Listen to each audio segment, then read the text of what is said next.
Hello guys, in this video I'm gonna show you how to add created players to roster in MLB The Show 26.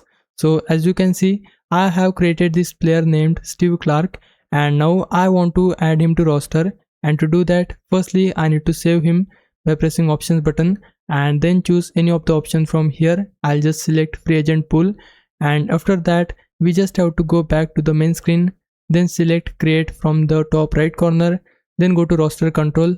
Now select player search. The reason we need to search for our player is just to know his overall rating, because the created players goes into free agent pool and that is a huge list sorted by overall rating. Once we know our created player overall rating, it will be a lot easier for us to find him into the free agent pool list. Now we just have to enter his first name. My player name was Steve. I just need to search Steve here.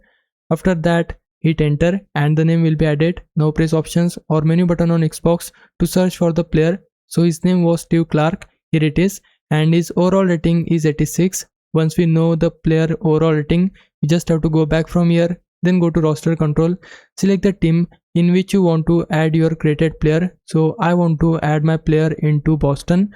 I'll just select this team, then go to player movement. Now go toward the right team, then press L1 on PlayStation or LB on Xbox to go to the free agents list, and here we need to find our player. So his overall was 86.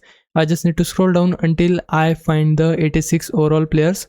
Now I am on 86. I need to find Steve Clark. So here he is. I just need to select him and replace him with any of the existing player from the team you have selected. So he is SP, that's why I just need to replace an SP player from here. Now go back from here, confirm your roster change. Now select the team where you changed your player and then press Q on PlayStation or X on Xbox to autofix roster and then confirm it, and your created player will be added into the team you have selected. So this is the way. Hope this helps. Leave a like and subscribe my channel. For now, thanks for watching.